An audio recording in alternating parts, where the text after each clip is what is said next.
Hello everyone. A very warm welcome to the class. Okay, let me check if I'm live and also let me check my audio.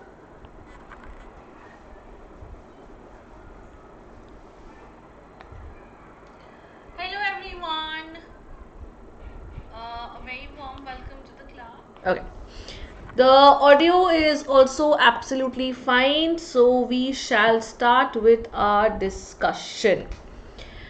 All right. Okay, without any further ado, let's start with our discussion on the Pandyan kingdom.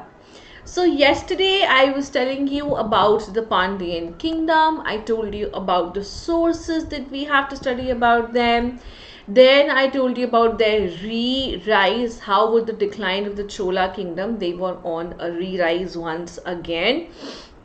Then I discussed about the Pandyan administration. I talked to you about how they were dividing their country. The political division was Pandi Nadu, then consisted of Vala Nadus, which were further divided into Kurams.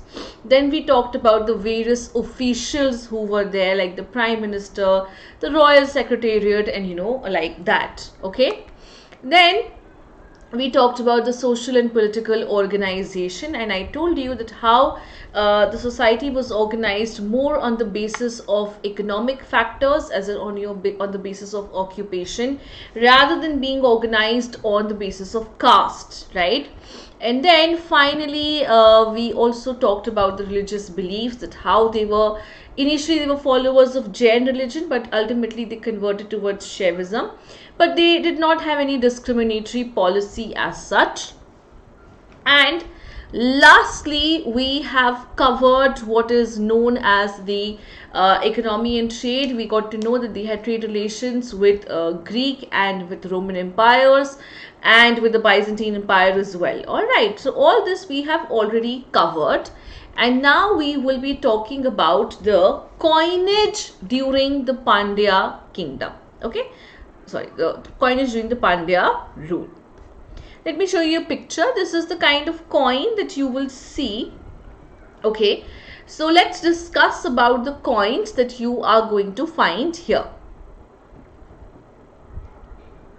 All right, let's start. So early Tamilkam coins would always feature 3 crowned kings. Okay, there would be a tiger, there would be a fish, and there would be a bow and arrow. Fine. Now, why do you think there are 3 crowned kings? Why do you think there would be a tiger, a fish, and a bow and arrow? Because they were representative of the 3 most important powers in the southern Indian country, which is the Cholas, Pandyas, and the Cheras. Alright. And the Pandyan crown, the Pandyan coin, would bear the legend of various Pandyan ruler at various point of time. Okay, so in general these coins would have three basic insignia. Fine. And they would be the Cholas, Pandyas, and Cheras, and they would have different representations. Okay, now during the early period the Pandyans were using punched mark coin, which was in silver. Fine. And then we have die stricken copper coins. First of all, let me explain what is punched mark coin. Punched mark coin basically mean a coin which has been taken and जैसे हमारा मोहर होता है ना, stamp होता है. So when you stamp on something, it takes the shape, right? That's your punched mark coin, and that was in silver. And then we have die stricken copper coin, means copper metal was dyed in a certain color, so copper coins have also been used. ठीक है? Now gold coins have not been found much, but yes, few gold coins have been found. Okay, they would have either the image of a fish, either they would be alone or they would be in pair, because fishes were the emblem of the Pandyan kingdom. Please remember this, is the fishes were the emblem. ये बहुत एक important point है. Now, some of the coins would bear names like Sundara or Sundara Pandya or simply the letter Su. And some coins also featured a boar and the legend of Veer Pandya. All right, so these are the coins actually kept changing according to the ruler. It would keep changing according to the legend that is being used. All right, now, so Pandyan coins were usually squarish in shape. Fine. One side of the coin, elephants would be etched, on the other side would be left blank. So if you can see, you will be able to see an elephant figure here. Alright, and the other side of the coin would be left blank. Okay, let me know if you have doubts here. Please take a look at all the points and let me know if there's anything you don't understand. I am also looking at the live chat, guys. Live chat जो है वो बिल्कुल open है. आपको कुछ नहीं समझ में आया है तो प्लीज बताइए.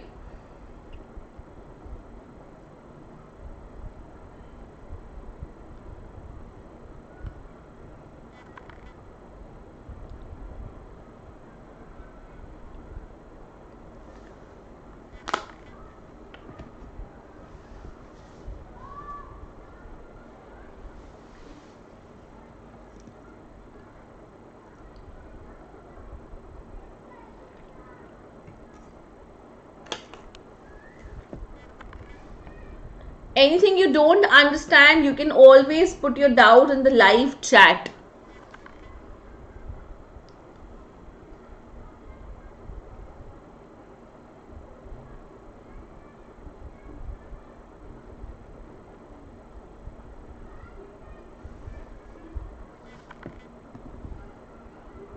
Okay, moving ahead now.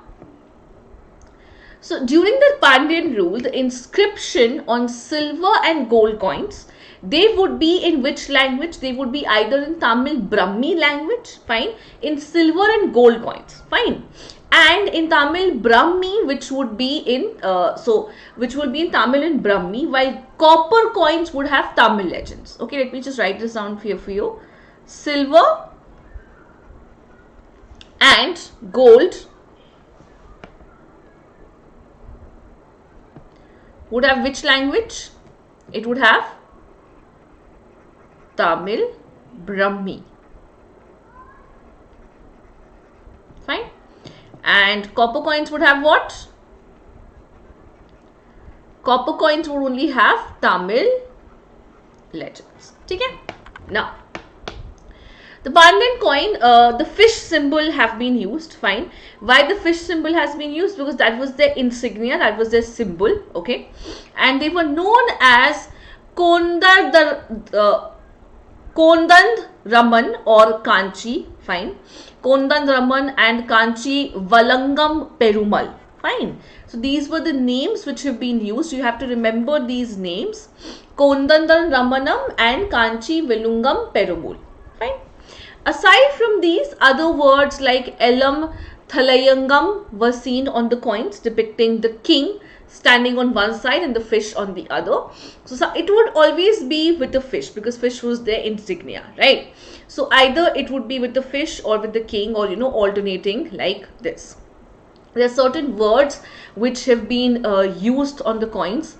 Word like Samara Kola Halam, alright. Bhuva Vanekararam were discovered on the coins. They have Garuda being depicted on the coins. They have bull being depicted on the coins, alright. And they also depict a pair of feet. Now this feet could have been of a king or it could be of a deity as well, alright. So what all have we learnt till here? I'll just repeat it for you. Now, okay, let's talk about the coins. So coins, we basically find most of the coins found in the Tamil area would have a fish, a tiger or a bow and arrow being represented, representing the three powers of the Tamil area, which is the Cholas, Pandyas and the Cheras, right? Now, usually the fish legend would be found in the Pandyan coins. Now they had two kinds of coins, punchmark coin and then they had die-stricken copper coins as well, fine. Gold coins have not been found much, but there have been, like a few gold coins have been found, and were mostly squarish in shape, and on one side there would be fishes or maybe an elephant etched onto it, and the other side would be left blank. Now, As far as the legends are concerned, or the writing on the coin is concerned, in silver and gold it would be Tamil Brahmi script, and in copper it would only be the Tamil script. And then sometimes the fish insignia or the fish symbol have been used, and sometimes Garuda has been used, sometimes bull has been used. Different kind of animals have been used where in their insignia or in representing their coins. Okay, now let me know if you have any doubts here, guys, if there's anything that you have not understood in both the slides.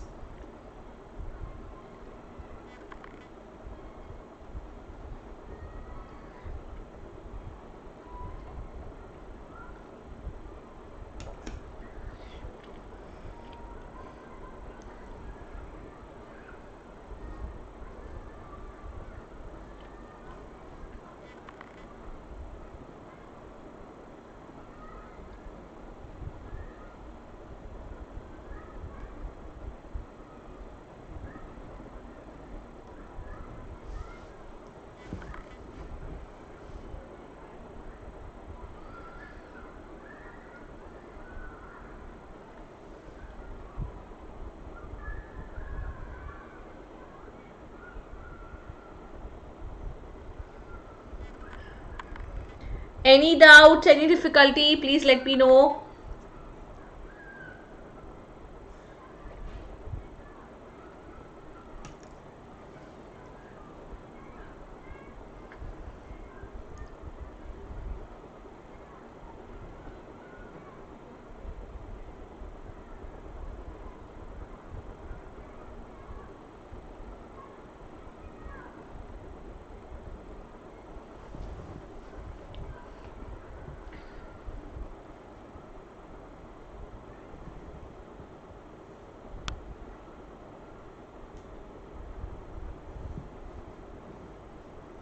Alright, moving ahead. Now, we will now be talking about the Pandyan architecture. Okay? Now, Pandyan architecture is obviously going to include rock cut temples, but they will be much more beautifully decorated as compared to, the other rulers. Now, the early Pandyan temples had features like Viman, Mandap and Shikhar. Now, what is a Viman? Viman is basically this structure. ये जो ऊपर का structure होता है, this would be known as your Viman. Fine. Shikhar is this structure. This pointed end is known as your Shikhar. Fine. And Mandap is a central place inside the temple where marriages of the deity would be performed. Okay. Now, a small cluster of Pandyan temples have been found in the Tiruchirappalli district in Tamil Nadu. Fine. And a Nandi will always stand in front of the Maha Mandap in Shiv temples. I'm sure you know the legend here. So Nandi was asked to wait outside by Shivji, and Nandi would always look in the opposite direction. If Shivji is in that direction, Nandi would look in the opposite direction, and he basically kept waiting for Shivji. So you will always have a Nandi standing in front of the Shiv temple. Right? Now, finely sculpted idols, portals on temples and gopurams or vimans were developed. So if you could just look at this figure, you will see that each and every level has these beautiful sculptures here. Right? Each and every level has these beautiful sculptures here. Right? So these beautiful sculptures were basically a very significant feature of the Pandyan architecture, because the entire gopurams would be decorated with these beautiful sculptures. Fine. Now there would be gopurams. Now gopurams are like huge gateways. Sometimes they would be even bigger than the temple, and they were basically meant to indicate from a very long distance that yes, there's a temple in that direction. Okay, now gopurams are also like this pyramid in shape, right? They could be triangular or rectangular in shape. You pass through the gopuram and you ultimately enter into the temple. Fine. So some best example of Pandyan architecture is the Meenakshi temple, which is in Madurai. Then we have the Nilaipar temple in Tirunelveli, were built. These are examples of Pandyan architecture, very important examples of Pandyan architecture. So let me just sum it up for you. What all have we seen here? Obviously, you will find rock cut temple, okay, but elaboration, definitely you will find a lot of elaboration with beautiful sculptures and everything, fine. Structures like Viman, Shikhar, etc. would be added. Structures like Viman, Shikhar, Mandap has been added, okay. And then we have one more addition, and that is of the Gopurams. Gopurams are like royal gateways, okay. And then we have example, best example is of the Meenakshi temple. And then we have the Nilaparai temple in Tirunelveli. Alright, so this is all about the architecture. Fine, we will be talking more about the Pandyan rulers now. So let me know if you have any doubts still here so that we can move ahead. Take your time, guys. See if there's anything you don't understand.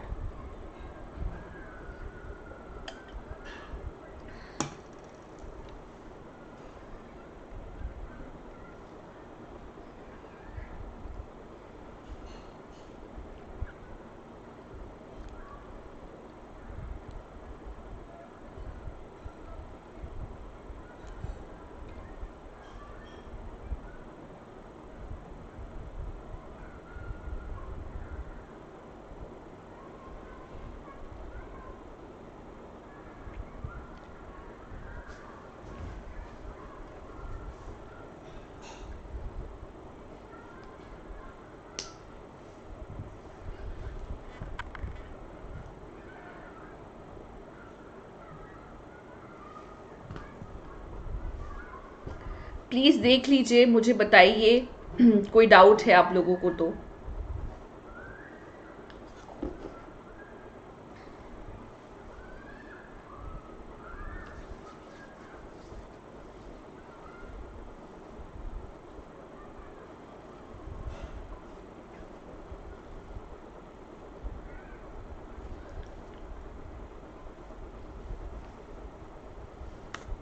Okay, चलिए अब हम बात कर लेते हैं Pandyan rulers के बारे में और उनके सिग्निफिकेंस के बारे में, मतलब whatever contribution they have done to the Pandyan kingdom. Okay, first of all we have Nedun Jeliyan. Alright, so he was known as a brilliant king, fine, and his name appears in the Shilappadikaram as well. It's a book, fine. And he lived at the same time as the Chera king Saint Gutawan. So, two great kings living together. All right. Then we have the same ruler with number 2 being added to him. So, we have Nendun Jelian II. Okay. Now, what are his contribution? He defeated the Chola and the Chera confederacy. So, two rulers.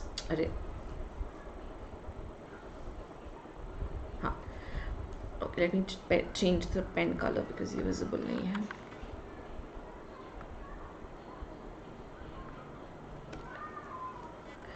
Two rulers were together, right? Two rulers were together attacking the Pandyan king. They formed a confederacy, but he defeated them near Tiruvarur, fine. And he also conquered majority of the Tamil region, okay?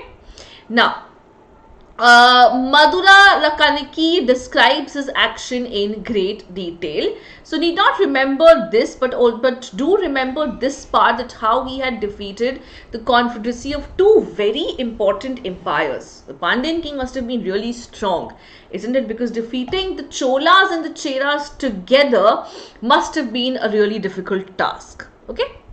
Then we have Kindugon.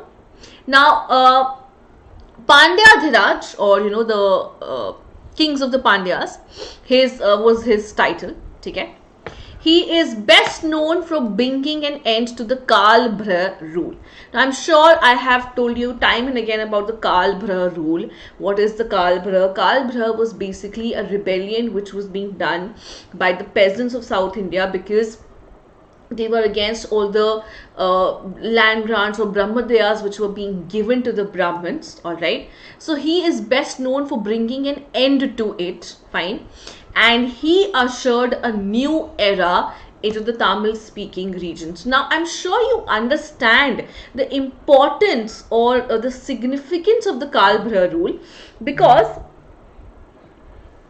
it is almost mentioned in all the dynasties that I have taught you till now, isn't it? I taught you about this in the Chola, then I taught you about this in the Pandyas also, then the Cheras also, then I taught you about this in the Pallavas also. So definitely this must have been something really important, hai na? Okay. Now let's talk about Mahavarman Avni. He assumed the title of Mahavarman. The traditional Pandyan inscription is all full of praises about him, and he claims that he is the sole owner of the earth and he is married to the goddess of prosperity. Nothing very important about him. He just, being a king, trying to portray himself to be the best ruler, which he might not have been, might have been, might not have been. We don't really know, but yes, he's just being a king being a king. No, nothing to prove up his sleeves, but yes, he's trying. All right. Okay. Let me know if you have doubts still here.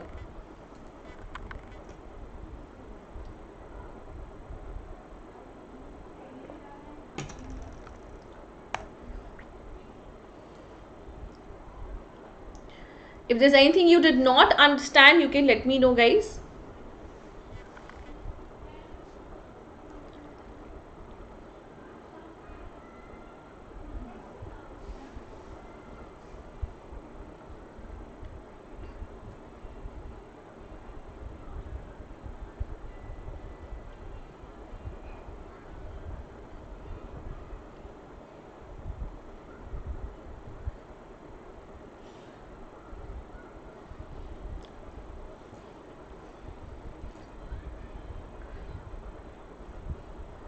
कुछ ऐसा जो नहीं समझ में आया हो, let me know.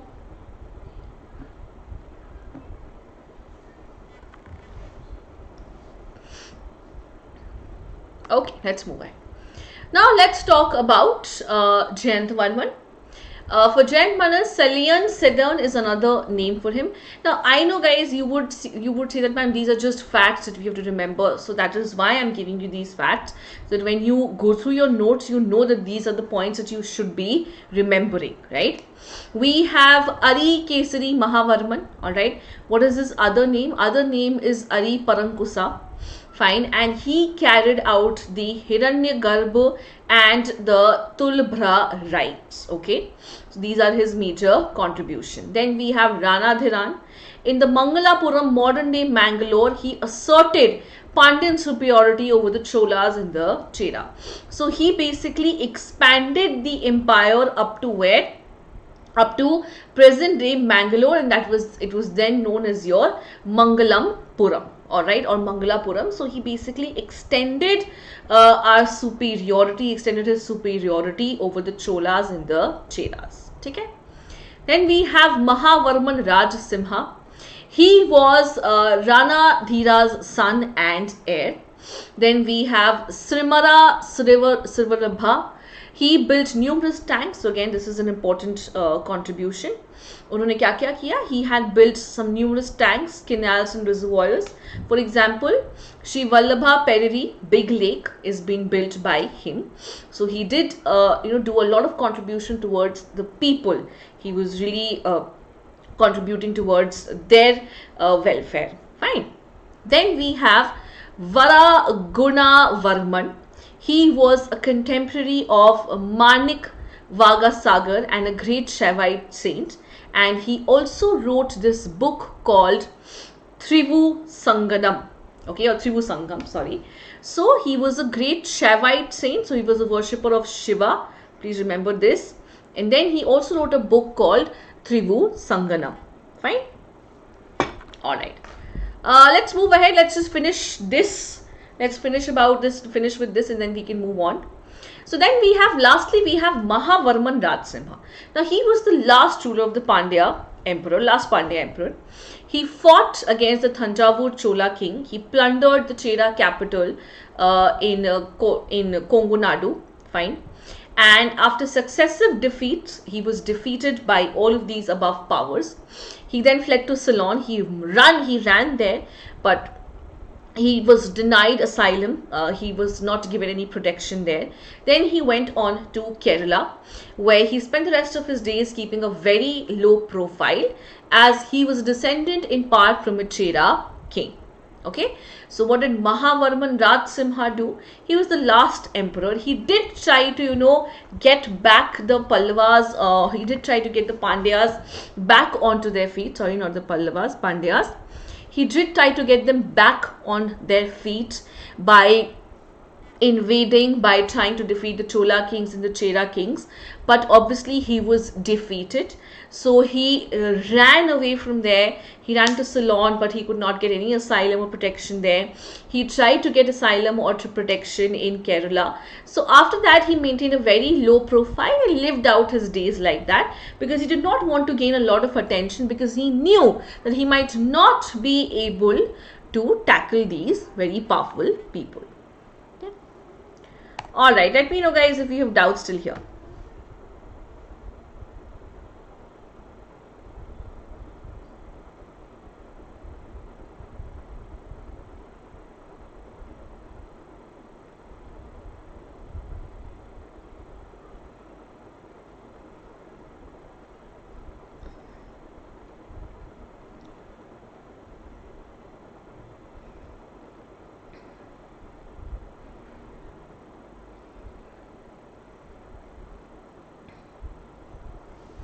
कुछ भी ऐसा जो आप लोगों को नहीं समझ में आया हो, please you more than welcome to ask me.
चलिए आगे बढ़ते हैं. Let's talk about so basically in the Pandyan rulership there are division. Okay, so we have the imperial Pandyas and then we have the Tenkasi Pandyas. Let's talk about who the imperial Pandyas are and then talk about the Tenkasi Pandyas. Now, as the name suggests, imperial Pandyas will be those who basically ruled even outside of the Indian subcontinent, right? Okay, that's what you mean by imperial. When they are ruling outside of Indian subcontinent, then only will they be known as your imperial Pandyas. Okay? So the Pandya empire comprised of large portions of South India and sometimes Sri Lanka as well. So Sri Lanka is obviously out of the Indian subcontinent, and hence these people were known as what? They were known as your imperial Pandyas. Fine. Now, the empire was ruled by several royals, with one having supremacy over the other. So basically, we have a lot of samant or feudatories which would be there, and one king would have, primacy over all of these people. Now, though the collateral family branches subject to Madurai, the Pandya king in Madurai controlled vast regions. So we have Mahendra Varman Sundara, who laid down the groundwork for Pandya supremacy. We've already spoken about these people. I'm just giving you like a brief flowchart or a brief, pointers about these kings. Fine. So he was the one who laid down the groundwork for Pandya supremacy. Okay. In 1216, he was succeeded by his brother, Jata Varman Kulakeshara. He invaded the Chola country, sacked Urayur, Thanjavur, and exiled the Chola king Koluthanga III. Following that, the Chola king made formal submission to Mahavarman Sundara and acknowledged his overlordship. Okay, so you can see here that the Pandyas actually, for a very long time, they were very strong ruler. I mean, just look at the list of the rulers that we have, right? They must have all, even if they ruled for 50 years, these people would have ruled for a very long time, right? So who are the imperial Pandyas? The imperial Pandyas are basically those who ruled even beyond the subcontinent, that is towards Sri Lanka. Okay? And there would be several feudatories who would be ruling with the king. Okay, but at the same time, the king had supremacy over all of them. And then we have one ruler whose name was Jatavarman Kalukeshara.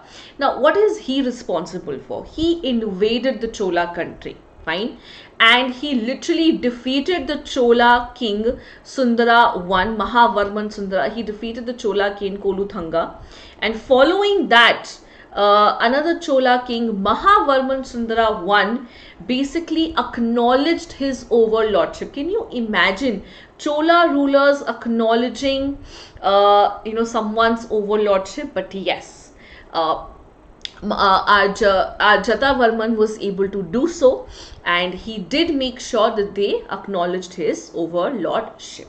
Okay. Alright, let me know, guys, if you have doubts here. Please take a look. Hello Bansal, good evening. I am sorry I could not see your text earlier.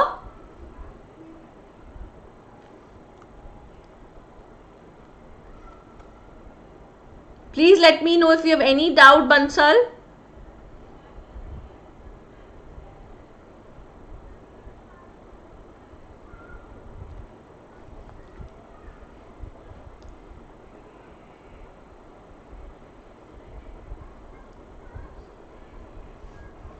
Please take a look at all the points.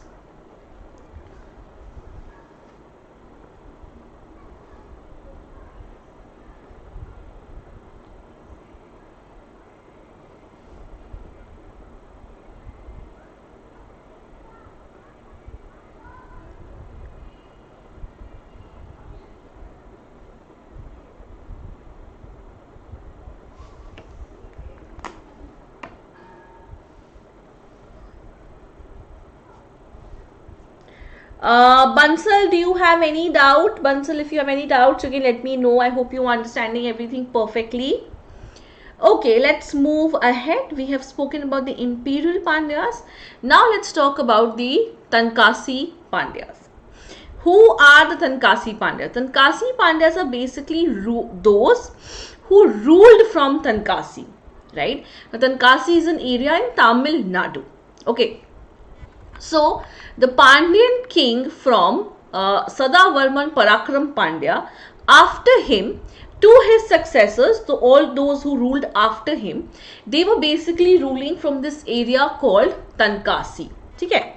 So, there was constant invasion from the sultanates, from the Vijayanagars, the Nayakars in the beginning of the 14th century, and hence they lost their capital of Madurai. And because of that, they were forced to relocate to Tankasi. Okay? Now, Tankasi was the Pandya's final capital. It was here that they finally, they also saw decline of their empire. Okay? Sadavarman Parakram Pandya, he was, and his descendants were crowned in where? In the Adhinam Mat in Kashi Vishwanathar temple. So all the descendants of the Parakram Pandya, they would be crowned in the Kashi Vishwanathar temple, fine. And during this time, some of the Pandyan, they ruled from Tankasi only, so because that has become their capital, they ruled from here.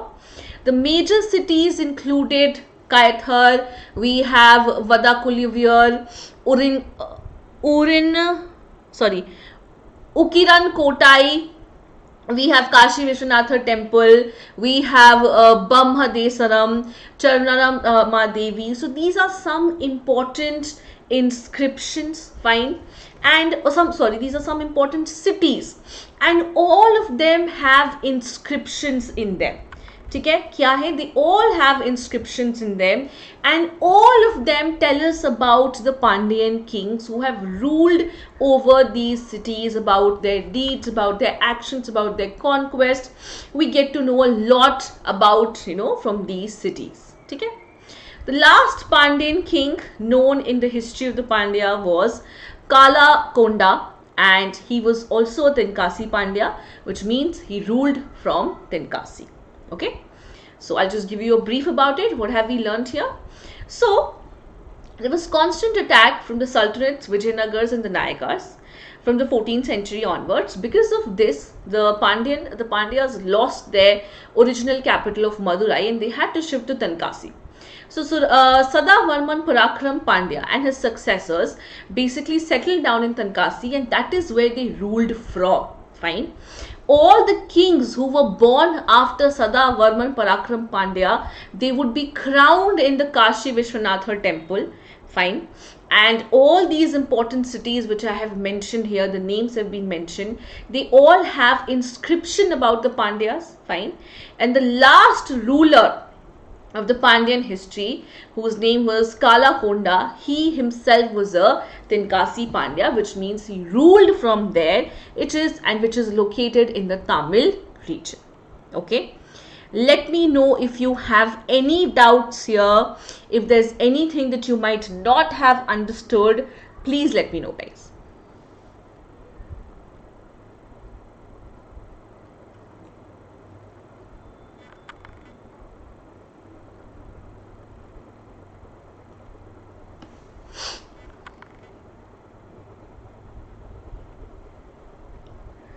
कुछ भी ऐसा है जो आपको नहीं समझ आया हो, if there's anything that you have not understood, you can let me know about it.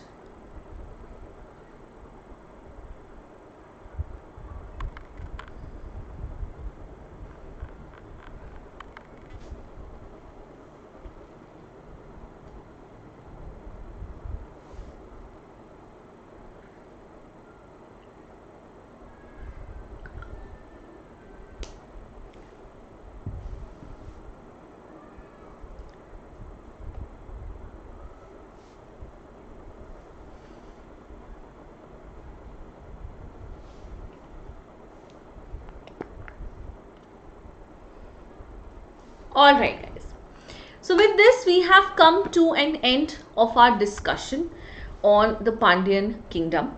Alright, so we have almost finished with all of the South Indian kings. We are only left a little bit with the Pallavas. We will be talking about them. Okay, so we've almost finished with all the South Indian kings, and very soon we will be beginning with medieval India.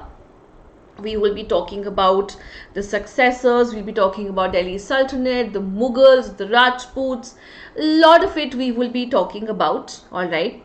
So with this we have officially come to the end of our discussion on the Pandyan kings. All right. So I'm going to end the session here. And I'll just give you a brief recap of whatever we have learned today. So we started by learning about the coins of the Pandyas. We learned that fish was an important symbol, elephant was an important symbol, silver and gold and copper coins have been used, punchmark coins have been used. Tamil and Brahmi and Tamil legends have been found in the coins, and the fishes which have been made on the coins have names for them, and you should remember the names of those fishes. Okay. Then we learned about the architecture. We learned that rock cut was the major form of architecture. Elaboration, a lot of elaboration of sculptures and beautiful paintings and statues have been added. We also learned about how different structures like Viman, Shikhar, Mandap, Gopuram, etc. were added into the temple architecture. We learned about the different rulers of the Pandyan dynasty. We learnt about all of these rulers, their contributions. I've already marked out the important ones for you. These are the ones that you should be remembering very nicely. Then we talked about the imperial Pandyas who ruled beyond the Indian subcontinent. And then we also talked about the Tenkasi Pandyas who had to leave their capital of Madurai and settle down in Tenkasi in Tamil Nadu, because they have been facing constant attacks. Alright. With this, we have finished our discussion, and I would request all of you to join our Telegram channel, because this is where you will get updates regarding the classes, and also whatever notes we have, whatever notes we upload, that also you will be getting from here itself. So don't forget to join our Telegram channel. The link has been given in the description box down below. You can use the link or you can use the scan code, whichever you are comfortable with, but do join the Telegram channel because this will really help you enhance your preparations. All right, and before you all leave, I would request everyone to like the video, share the video with your friends, comment on it, let me know if there's anything you like or if there's anything you don't like. If you like something, let us know. If you don't like something, let us know. We'll be more than happy to improve upon it. And also subscribe to the channel, guys. We have reached 53. Now let's aim for 60 and maybe 65 very soon, so that we can cross over 100 as well. So do subscribe to the channel and press the bell notification so that you get notified whenever we come online. So thank you so much, guys, for joining me here. It was an absolute pleasure to have you all here, to see you all here, and to see that you guys attend the classes, and all the very best for all of your preparations. So thank you so much. I will see you all in the next class. Thank you.